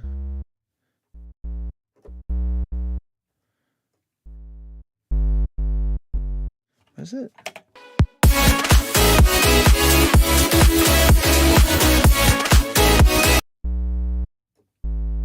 Oh, okay, it's A. Yeah, the key of the song is going to make it a little bit challenging, because that's kind of like the bass line. It's A, B, C sharp, but you could at least do, and then land on the C sharp. And luckily it sticks on the C sharp for a little while before it kind of like walks up from A to C sharp, and then it sticks at C sharp for a while. So yeah, if you landed on I would try that. I think that all of a sudden your drop is going to feel like more of a destination and less of a journey, if that makes sense. Because when you're up here, sorry, C sharp, when you're up here, we're kind of waiting for, kind of sounds like we didn't get the full deal, you know, because we're up an octave. But yeah, I think the track sounds good. Raham said the vocals sound weirdly loose or something. I didn't really find that. Your highs are too high and your lows are too down. Oh my, don't let me go, don't let me go.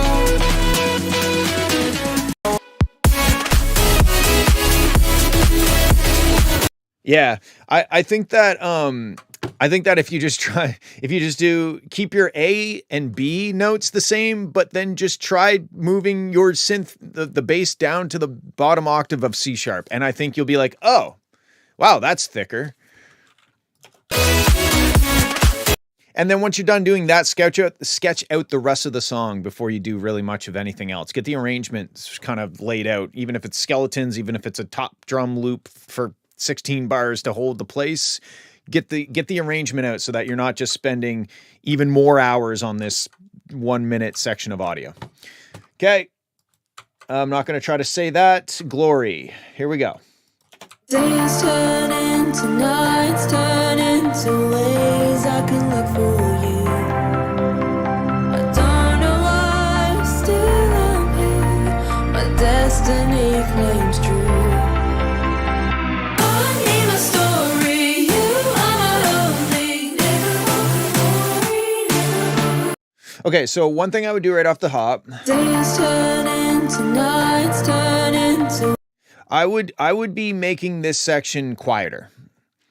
It's kind of like right off the hop, the instrumentation and the vocals are both kind of fighting each other for volume, and there's really no need to fight for volume in this section. We're not in a drop section. We don't need this to be maximum loudness. In fact, if I was making this, we would probably just barely tickle the 0 dB as opposed to kind of being up against it for the majority. There's just really no reason to be this loud at this point.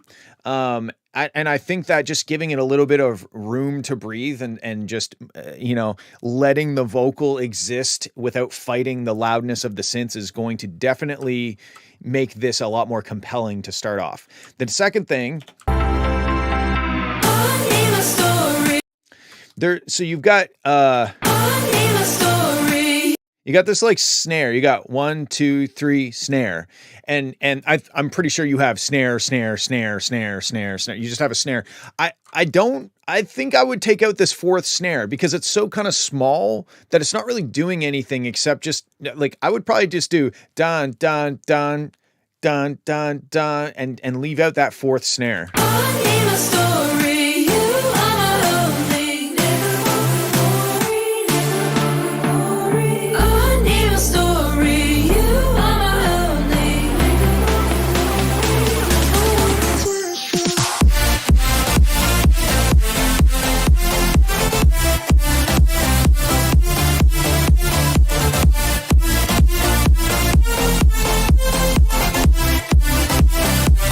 Okay, the next thing I would try in your drop section is I would solo the kick and the bass, get rid of everything else, and look, first of all, look at how long your kick tail is and listen for phase interaction between the kick drum and the bass. I feel like your kick drum tail is a little too long and your side chain is a little too short, and at the end of the kick, it's still contributing enough to the bass region that when your sidechain opens up and allows your sub bass to come through, there's some rumbling happening each time.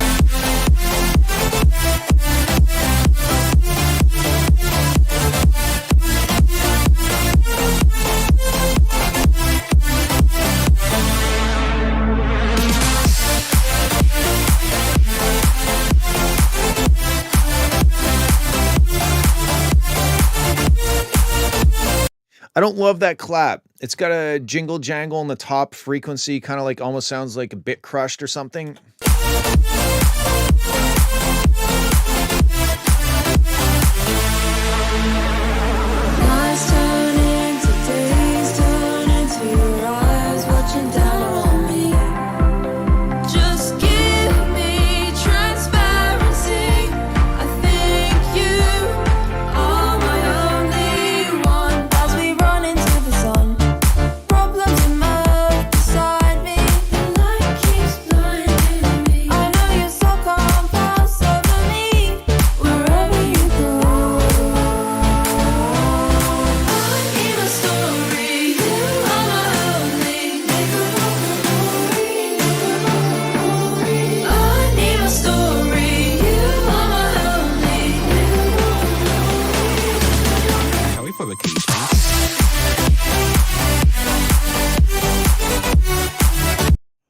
Wow. A key change at the drop. That was interesting. I would say that, okay, so here's here's what, regardless of the key change, I'm not a huge fan of key changes in general. But whatever. It's a creative choice for sure. I would say that your, shall we throw, I'll say that's me. Shall we throw a key change? At least you're having fun. This is good. I would say that your vocal, da da da da da da, whatever that melody is, it's kind of wasted because your synth melody doesn't really reference it at all. It's not that you have to have your synth playing exactly that melody, but there should be at least some relation. And I think this might go back to where Rayhem was saying, like and he might have been talking more about the chord progression with the melody of the vocal. But to me, you've got this incredible, like, that's a really good hook. The da da da da da, the whatever the thing in like the pre-chorus is.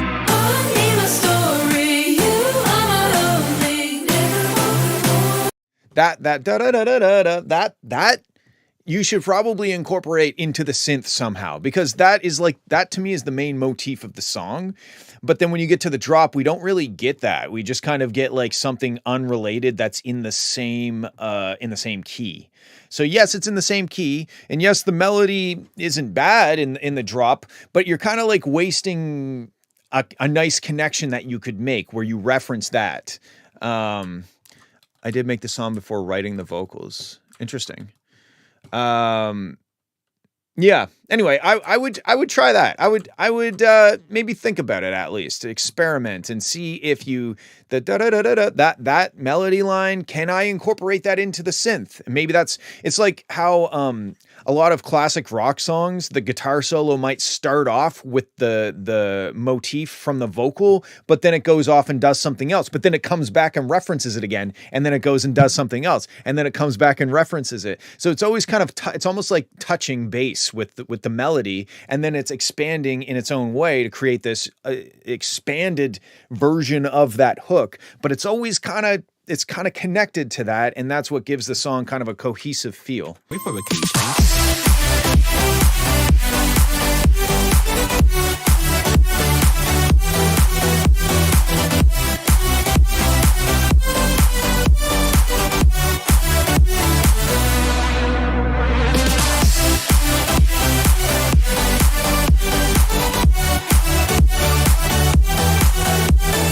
Because like I like this melody. It's a good melody for the style of music, but it just doesn't have anything to do with the vocal. So that's where I'm like, maybe you could melt the two of them together in some way. I don't know. Maybe it's not possible. Maybe it wouldn't sound good, but it's worth a try, because what you have here is good, but it's just not really related to the vocal. So maybe try to create some retroactive relationship.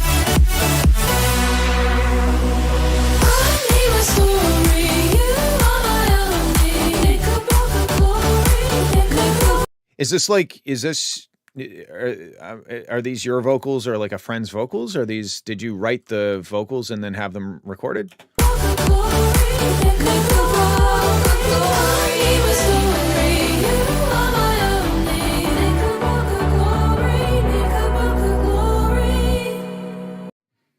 That's awesome, man. It's always such a nice treat when people either use their own vocals or a friend's vocals instead of splice vocals. You know, it's nice to hear that, because to me, if it's going to be if it's going to be a song and not just kind of like, you know, like an EDM thing with like a one-liner that's cut up, maybe that's fine. But if it's going to be an actual song, I really think that it should be like written with a real human being, because you're robbing yourself of you're robbing yourself of a great experience writing music with a human being if you just go on Splice and grab some vocal that meant something to somebody, but not really, you weren't really a part of it, you know? So it's, yeah, anyway, I think that is great that you did that.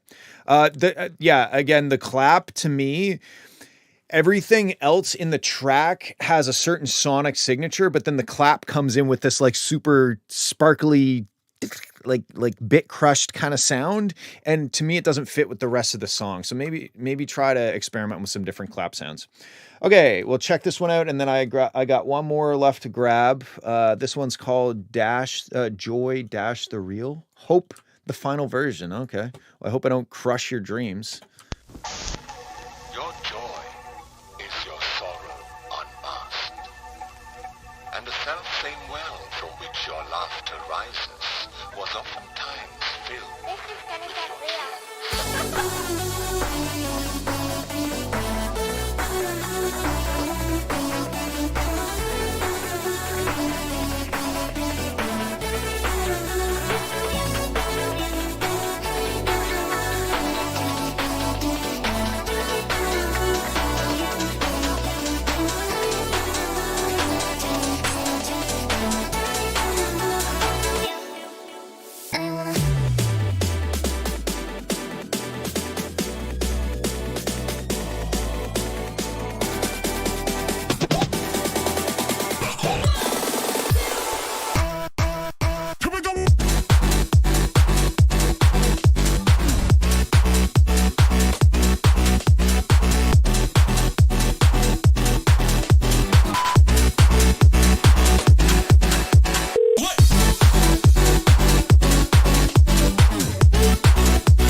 I agree that it needs to be brighter. And I mean the file quality is not helping it, but I feel like even without the drop off in the MP3 shit, I don't know how to make that sentence sound any better, so I'm going to just end it here. I think that it could still probably be brighter. Another thing is that I feel like this one is probably the opposite of most of what comes in. Like it's too dynamic. In this section, I would expect this to be a bit more, a bit louder. It doesn't have to be right, slammed right 0 dB or anything. But I think that in this build-up, we should be a bit closer up, making use of this space up here. I don't think M4A works, no.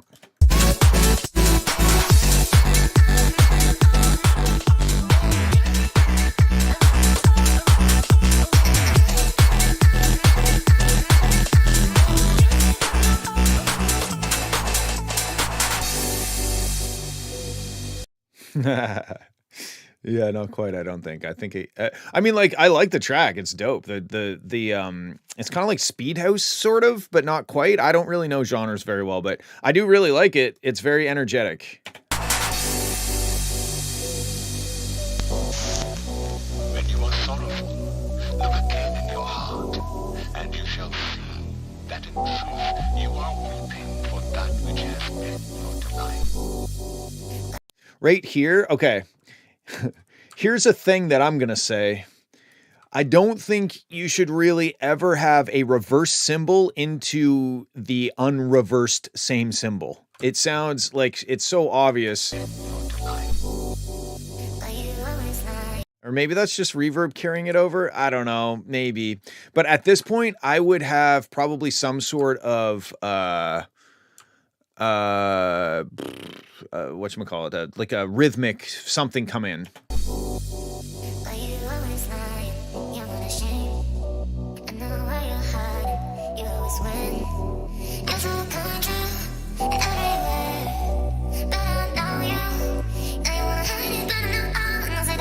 Or even if not there, definitely here something, a low pass, like a little kick, or a shaker, or some weird kind of, maybe a hip hop beat. There's like, I feel like we've gone too long without having any sort of rhythmic element. It doesn't have to be over the top. It doesn't have to be a full on drum beat, but just something that's kind of like gets our foot tapping.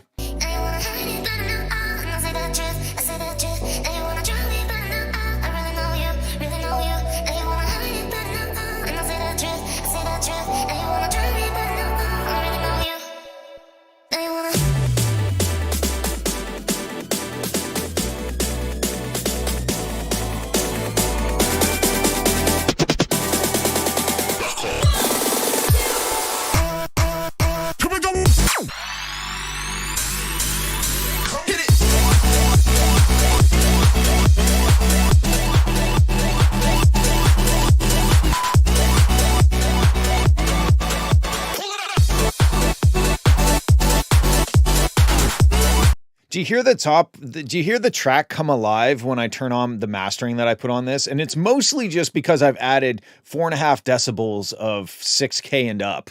But like, it really does.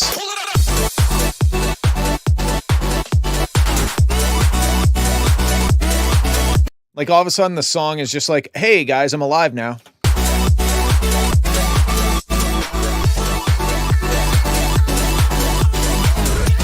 Now, I wouldn't necessarily just go in your master bus and add 4 or 5 decibels to the top frequency. I would identify the instruments and the tracks that require that frequency, and I would boost them up on those. For example, I think your synth needs them. I think your drums need them, but I think your vocals might not need it. Your vocals might become too bright if you just apply this top frequency boost to the whole master. So I would go through and figure out which of these elements in the song should be brighter. Make those brighter in the mix, not in the master. The more that you can do in the mix and less in the master, the better off you are, generally speaking. Oopsies, clicked the wrong thing.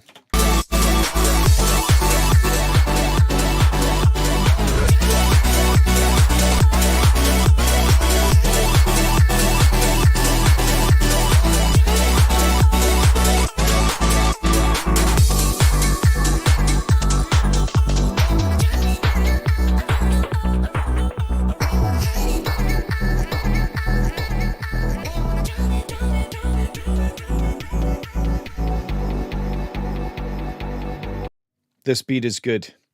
Yeah, and another thing I would maybe add is, let me just undo this before I forget.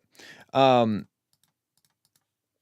arrangement, I think the drop sections could be longer because we have a lot. If you take an inventory, and I'm not just saying this because of like the fact that you can quantify this. It's something that I feel would serve the song better. Okay, so this is the length of the drops put together, right? And then here's the length of the non-drops put together. Now, you don't always have to make them the same. They don't have to. That, you know, sometimes it's okay to have short drops and longer build-up sections and stuff. But a lot of the time, the way that I think either consciously or subconsciously when we listen to music, we think about things is that in the build section, you're really investing. You're investing, you're getting to know the idea of the song, you're learning about the motifs and the harmonic structure and the melodic stuff, and you're laying down the framework so that when you hit us with the drop, we can use everything we learned in the build-ups and the intros and the breakdowns and all that stuff. And then boom, that's the payoff. The drop is the payoff. So if we put in this much of investment and we get this much of a return on our investment, I think it's safe to say that you could probably like maybe double up the second drop or something. And now you not just obviously copy and paste it. You'd have to add in some form of variation to justify that extra drops, you know, the extra section. You have to justify that somehow with a variation, with an added element, with a twist on something, you know? But I think that the drop sections are really good in this, and I would not be upset if the drop sections were longer. So yeah, that's what I think. I think it's a cool track though. All right, let's check out the last one of the day and make sure. Okay, this one's called, I don't know how to say that. Shit. Sorry, I clicked. Sorry.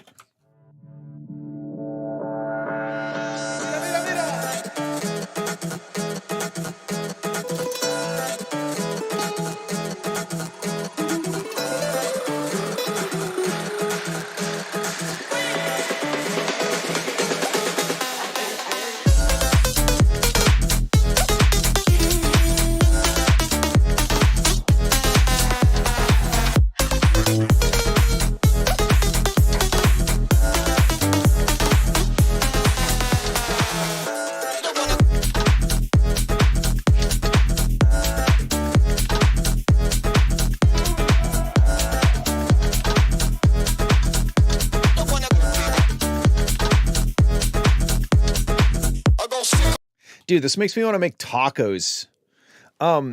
This is I really like this drop.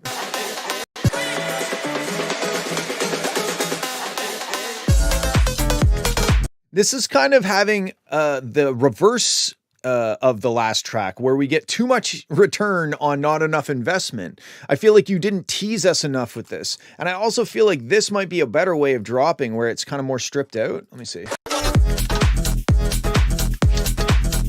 It's really good. The drop is really good, but I feel like there wasn't enough foreplay. It just kind of was like, boom, here we go.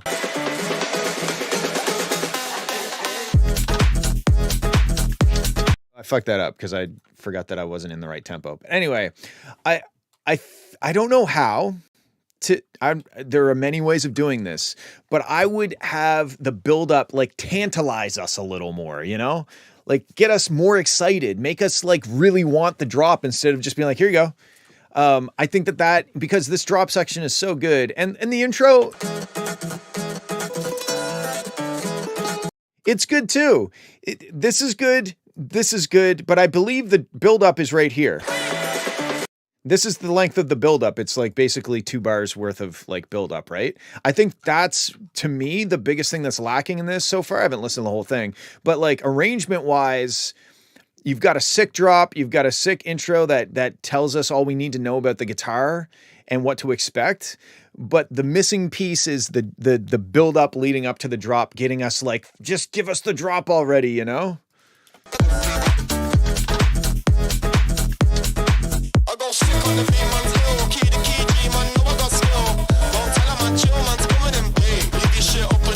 Like maybe take the guitar out, have it more stripped back with just drums building up with maybe a bass that's kind of like a detuned sawtooth Reese bass or something, and have those vocals in the build up. Build us up with the vocals. Blah, blah, blah, blah, drops out. The vocal says some cheesy one line, and then we're into the drop. You know, like that for me is probably that would make me be a lot more happy when the drop happens.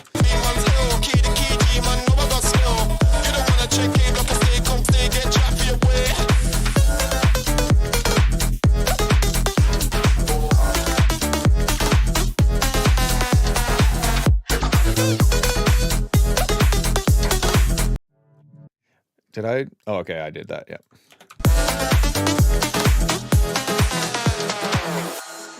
I think you have almost all the elements you need for this song, but I do think that the arrangement is what you should focus on next. And not just the build, but I would sketch out the whole song as soon as possible. Otherwise you get stuck working on the same 30 seconds of audio over and over and over again. And yes, that 30 seconds of audio sounds amazing, but it's not a song.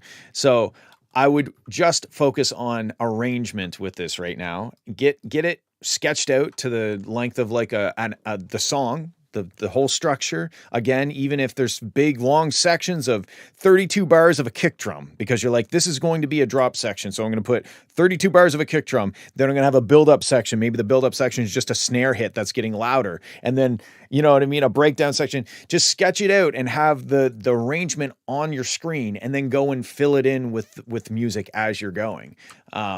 I would highly recommend that, and I would highly recommend making this build up longer, get the guitar out of it maybe, and put those vocals in, and then drop with the guitar and boom, boom, boom, bap, bap, beep, boop, bap, bow. What is that song? I don't know. Anyway, thank you for hanging out with me today. It's always a pleasure to listen to some new, unusual music. I hope you get some tacos. I should probably get some tacos. I haven't had tacos in a long time. Anyway, okay. Have a good weekend. I love you. Goodbye.